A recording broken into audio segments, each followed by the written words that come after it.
There is a place on this earth where you can drive for 6 hours without seeing a single paved road, where the horizon doesn't bend, it just stretches perfectly flat in every direction until your brain stops believing what your eyes are seeing. Where sailors in the 18th century used this landscape to calibrate their navigation instruments because it was the closest thing to open ocean that existed on dry land. Inside a round dwelling constructed from wool fabric and wooden frames, a household shares morning food. Kids prepare for classes, a classroom located 3 hours away across untamed grassland. A mother brews tea using milk from livestock she cared for before sunrise. A father scans the heavens like a ship captain, monitoring waves, interpreting patterns that exist in no dictionary except this one. This is Mongolia, Earth's most thinly populated independent country. A place where one of the most ancient survival systems humans ever created continues functioning in the present day. Not as heritage locked inside museum walls, not as entertainment staged for visitors, as existence, genuine, whole, everyday existence. Now comes the question this environment forces us to confront. In a world that has devoted centuries constructing barriers, boundaries, and metropolitan centers, what disappears when the final humans who rejected all those choices vanish completely? The statistics that will rewire your brain. Let's talk numbers, because Mongolia's numbers don't make sense until you let them break your assumptions. This nation ranks as the 18th biggest country globally, stretching across 1.56 million square kilometers. That footprint dwarfs Alaska. It surpasses Iran. It exceeds the combined landmass of every Western European country. Despite this massive territorial span, only 3.4 million souls call this place home. Think about it this way. You could pack every Mongolian citizen into Los Angeles and still have empty lots left. The total population of Mongolia is smaller than any single New York City borough. Yes, even smaller than Brooklyn. Now here's the stat that will make you pause. 5 humans per square mile. Compare that to the United States at 94 people per square mile. England clocks in at 1,100. Bangladesh, over 3,000. Then venture into the eastern steppe, that ancient grassland covering almost half the nation, and you hit something to zero human presence.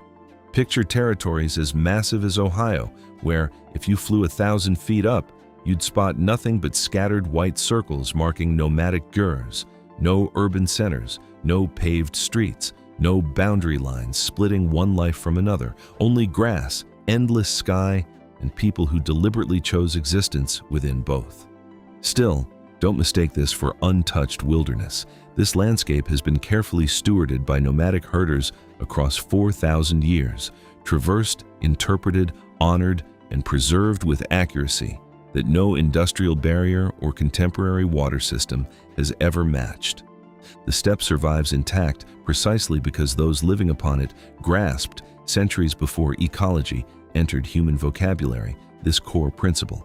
Land yields only what recovery permits. In a global culture obsessed with claiming, owning, altering, expanding, these communities calculated differently. They concluded the land wasn't property to possess, it was territory to understand. Through that understanding, they became humanity's most advanced land stewards. Researchers examining the Mongolian steppe reveal something seemingly contradictory. Grasslands have endured continuous grazing for millennia without major damage, except where nomadic practices persisted. Degraded zones nearly always correspond to areas where nomadic migration got blocked, when authorities forced animals to remain stationary, when permanence got imposed upon a system designed for movement. The steppe doesn't celebrate staying put. It rewards knowing when to move. The empire that dominated global history. Now here's what those empty plains conceal. 8 centuries ago, inhabitants of these wool tents governed the entire world.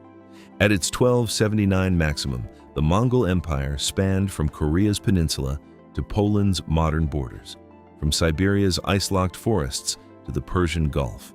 This represented the biggest uninterrupted land empire ever in human history, covering 24 million square kilometers. When global population totaled under 500 million, The Mongol Empire controlled roughly 100 million people. That means 1 out of every 5 humans worldwide answered somehow to someone raised in a wool tent amid Mongolia's grasslands. Genghis Khan, originally Temujin, born circa 1162, started with nothing. His father got poisoned. His clan abandoned his family. He became enslaved during adolescence. By his death in 1227, he conquered more territory than any military commander throughout history. Yet, his approach wasn't mainly violence. It was systematic organization. He created the YAM, the world's first international postal network, enabling messages to cover 1,000 miles within a week. He instituted religious freedom and activated the Silk Road, establishing the Pax Mongolica, allowing merchants to journey from China to Persia unarmed, shielded by Mongol legal protection. Horses outnumber humans. Mongolia contains more horses than people. 3.4 million humans, 4.2 million horses. This proportion isn't random. Mongolian horses stand small, roughly 14 hands high, compact and rugged, yet they rank among Earth's most resilient animals. They endure -40 degrees Celsius winters without barns or extra feed, digging snow to access frozen grass beneath. Genghis Khan's forces advanced at speeds European generals considered impossible because Europeans imagined their own horses requiring grain and shelter. The Mongolian horse needed only the steppe. This alliance gets honored through the Morin Kur, the horsehead fiddle. Horsehair forms its strings. Horsehair shapes its bow. When Mongolian musicians perform, they're essentially playing the horse itself. This bond forms early. During the Naadam festival, jockeys range from 5 to 12 years old. They're not tourists in this landscape. They're biological components of it. A word English cannot translate. Mongolia has a term with no English equivalent, dzud, sometimes written zud. It describes summer drought followed by savage winter conditions. This doesn't destroy dozens, it wipes out millions. During 2010's winter, 8 million animals perished, representing 22% of the nation's complete herd. For nomads, this equals catastrophic loss. When herds vanish, the purpose for remaining on steppe disappears alongside them. This catastrophe triggers migration toward urban gur districts. A steppe master transforms into a city ghost, skilled in practices modern society no longer values. The ranking begins. 15 best places in Mongolia. Now, let's get to the part you've been waiting for. I've spent months researching this, talking to Mongolian travelers, scientists, and nomads themselves. Here are the 15 best places in Mongolia, ranked carefully. 15. Ulaanbaatar, the world's coldest capital. Yes, the capital city. Don't skip it. Ulaanbaatar has a reputation for traffic congestion and winter smog, but the warm museums will take you on a fascinating cultural tour. Must-visits: the Genghis Khan National Museum and the Winter Palace of the Bogd Khan, once home to Mongolia's last king. Naadam, the nation's biggest festival, takes place in July, but many foreign tourists miss the action at the Kui Dalun Kudag horse racing ground outside the city. 14. Tsenker Hot Springs, second hottest spring in Mongolia. Naturally heated to 85 degrees Celsius, 185 degrees Fahrenheit, this is the second hottest spring in Mongolia after Shargal Jut. Located 30 kilometers south of Tsetserleg city in Tsenker Somme, at the foot of a forested mountain. Locals believe the hot springs treat rheumatism, neuralgia, muscular pain, and arthralgia, improve the digestive system, and restore immunity after surgery. 13. Ikhgazrin Chulu, the desert's granite mountains. If your eyes grow tired of sand dunes in the Gobi, the rocky granite mountains of Ikhgazrin Chulu give you immersion into desert culture. There are many stories about people who lived or took shelter in the caves of this rugged range. Visit in August for the Uyakan Zambu Tivin Naran Art Festival and experience Mongolia's rich culture surrounded by peaceful nature, spread over 20 square kilometers in Dungovi province. 12. Chagan Suvarga, the Grand Canyon of Mongolia. Known as the Grand Canyon of Mongolia and reminiscent of the surface of Mars, The cliff walls are more than 60 meters, 197 feet, tall at their highest point, and the canyon continues for 400 meters, 1,312 feet. From a distance, it looks like the ruins of a city or a vast building. Looking from above takes you back to a time before humanity existed, when this area was home to dinosaurs. 11. Kurkru Three Lakes, wilderness at its purest. Located around 180 kilometers, 111 miles, from Ulaanbaatar in Erdene of Tuve province. This untarnished place is set in the middle of high cliffs, surrounded by dense forests. The road is lined with marshes, small rivers, and willows. It's a serene spot. The few travelers who visit mostly get here on horseback or by helicopter. Within the Khan Kenti strictly protected area, look out for moose, brown bears, and 250 species of birds. 10. Saikani Khutul, mountain views from a train. Mongolia's railways go in only two directions, north to south and south to north, linking Mongolia, Russia, and China. Train enthusiasts who want to see unforgettable views of high forested mountains and nomadic families are recommended to travel by train from Ulaanbaatar to Seleng province, less than 10 kilometers from the provincial capital, Ulaanbaatar. You can visit Saikani Khutul, a mountainous area with spectacular views over the Orkhon and Selenge river basins. 9. Kenti Province, walking in Genghis Khan's footsteps. Kenti Province has many historical places piquing curiosity about Mongolia's greatest leader. Sites include Koh Nur, the lake where Temujin was crowned as Genghis Khan in 1206 CE, the Ich Palace of Genghis Khan, Delun Bulldog, marking the Great Khan's birthplace, and the Gungavirlan Monastery. Kenti is only a one-day, 331 kilometers, 205 miles drive from Ulaanbaatar. 8. Tuvkun Khid Monastery, land of happy solitude. One of the prettiest, most intricately designed monasteries in the country.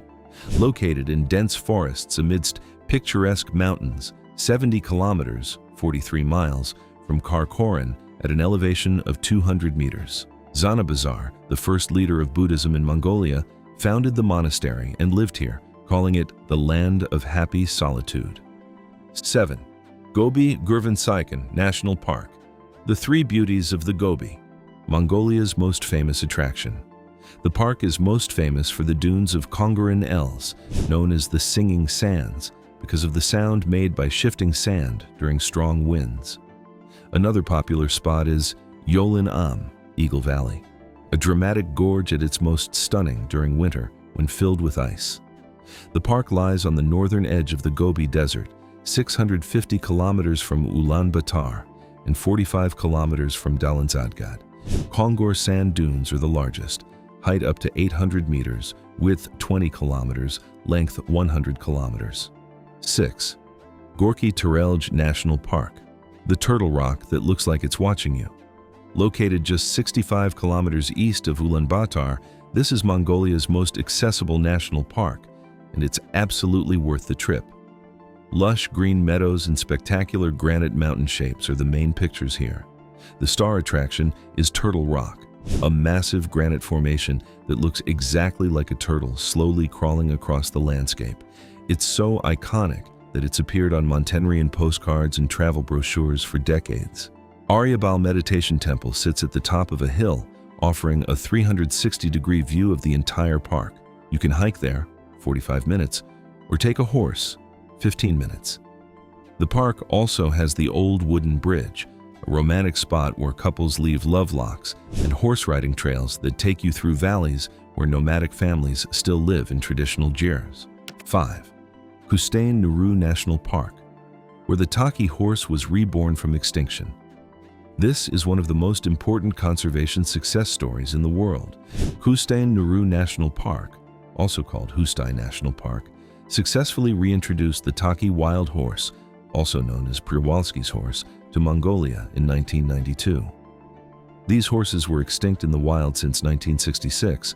The last wild Przewalski's horses had been seen in Mongolia that year. The park covers 4,900 square kilometers in the central steppe, about 90 kilometers from Ulaanbaatar. What makes this place special? The Taki horse is the only wild horse species that still exists. Unlike regular horses, Taki have no domestic ancestor. They're truly wild. They're stocky, with dark legs, a rich tan body, and a distinctive black stripe down their spine. You can see them roaming freely in the park, often in groups of 5 to 15. The park also protects snow leopards, Argali sheep, the world's largest wild sheep, and over 200 bird species. But the Taki is the star. This reintroduction cost millions of dollars and took decades of work by Mongolian scientists and international conservation groups. 4. Orkhon Valley Cultural Landscape, UNESCO's living archaeological time capsule. This is the only UNESCO World Heritage Site in Mongolia, inscribed in 2004 as a cultural landscape. The site encompasses 121,967 hectares, 1,219 square kilometers of pastureland on both banks of the Orkhon River. But here's what makes it insane. The valley includes numerous archaeological remains dating back to the 6th century CE, including Silk Road trading posts, ancient burial mounds, Khörgösgöl, and the ruins of Karakorum, the capital of Genghis Khan's empire built in 1220. Karakorum was the first permanent capital of the Mongol Empire, a city where merchants from China, Persia, and Europe traded side by side.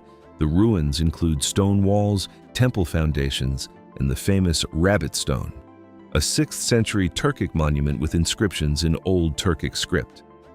The valley is also home to modern nomadic herders who still practice the same pastoral traditions from 4,000 years ago. This is living archaeology. You're not just seeing ruins, you're seeing a culture that has never stopped. 3. Genghis Khan Statue Complex, the largest steel horse statue in the world. Located 54 kilometers east of Ulaanbaatar in Sanjmun village, this is the most visually stunning modern monument in Mongolia. The 40-meter tall, 131 feet, steel statue of Genghis Khan on horseback is the largest equestrian statue in the world. The statue is made of 250 tons of steel and stands on a base that houses a visitor center with 36 exhibition rooms. You can take an elevator up to the horse's head for a 360-degree view of the surrounding steppe. From the top, you can see for 50 kilometers in every direction, the same view that Genghis Khan himself would have seen. The complex includes 37 stone statues of the 37 most important Mongol leaders, arranged in a circle around the base. There's also a Mongolian folk music performance hall and a traditional gear restaurant where you can eat korkhog, Mongolian barbecue, while listening to Morin Kahur music. The statue was completed in 2008 and cost $7.5 million US. It's become a pilgrimage site for Mongolians, especially on July 11th, National Day, when thousands gather here for ceremonies.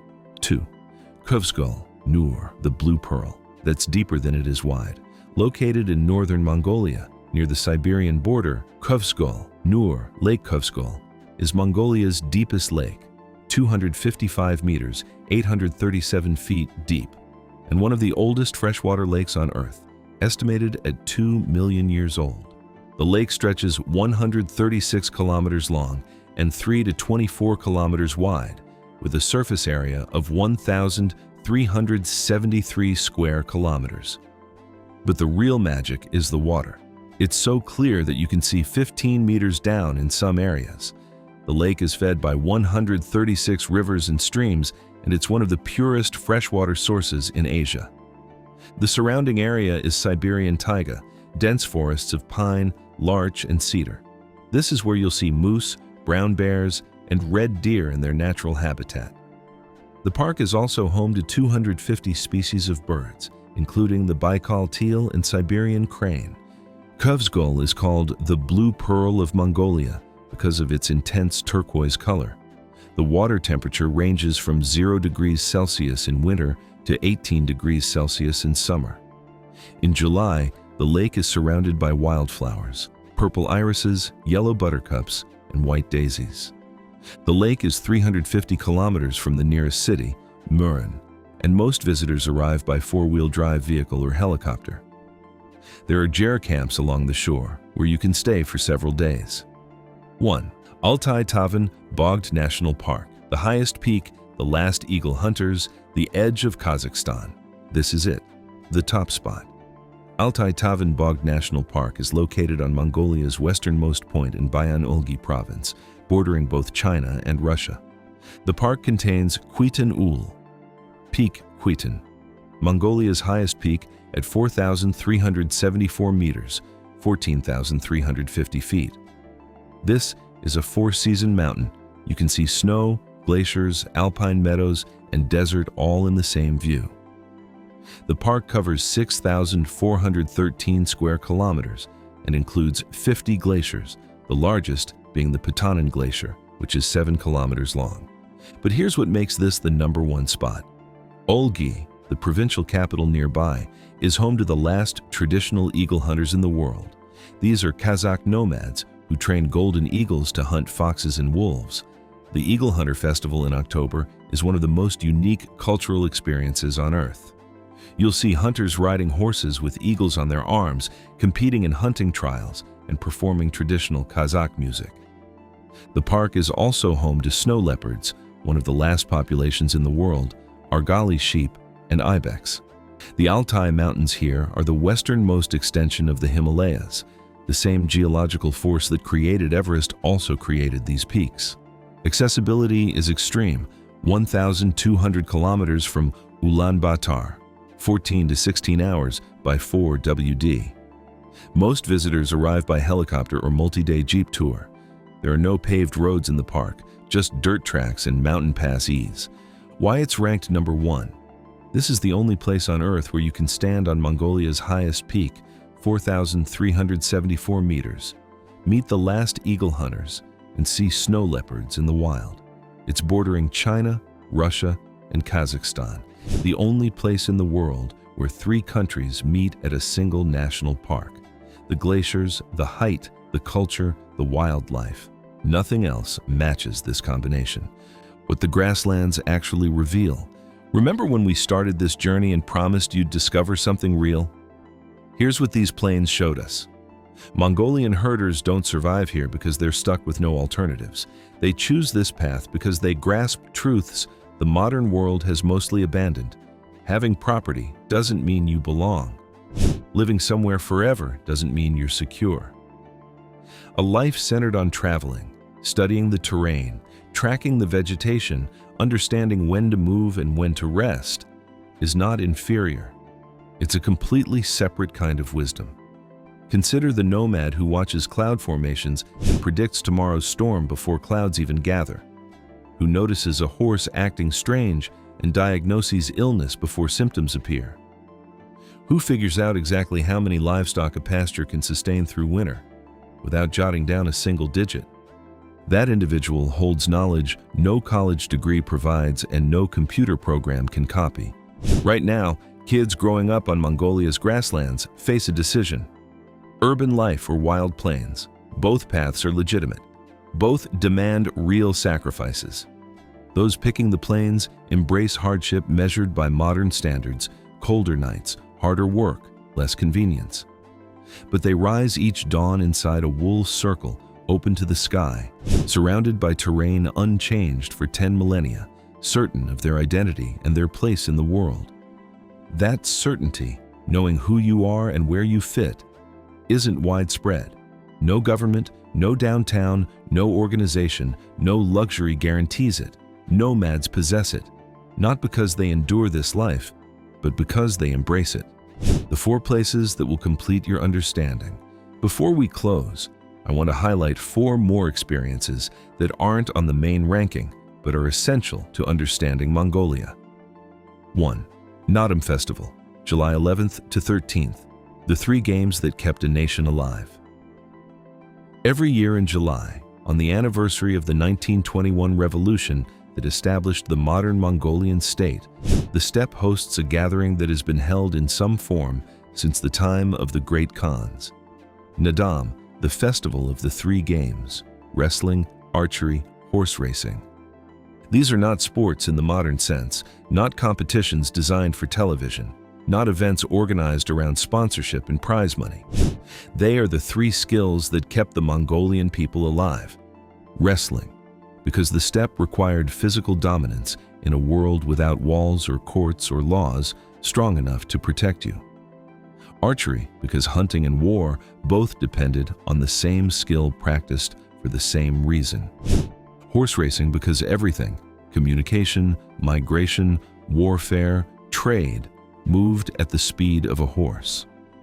And the best horse with the most skilled rider was the difference between thriving and dying. At Naadam, the winner of the horse race is not the horse, it is the steppe. Because what is being celebrated, what has always been celebrated, is the fact that this landscape produces people capable of this. People who can read the land, who can endure the winter, who can rebuild after the dzud, who can move their entire world in 2 hours and set it up again somewhere better. At Naadam, the people of the steppe are not celebrating a past. They are recognizing a present. We are still here. The steppe is still here. The horses are still here. We have not disappeared yet. 2. Yurt, ger. Life. The tent that can be moved in 2 hours.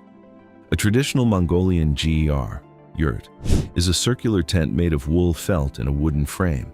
It's designed to be assembled and disassembled in under 2 hours. The roof has a circular opening that lets in light and smoke from the central stove. The walls are covered in wool felt that keeps it warm in -40 degrees Celsius winters and cool in 30 degrees Celsius summers. Inside, the floor is covered with colorful rugs.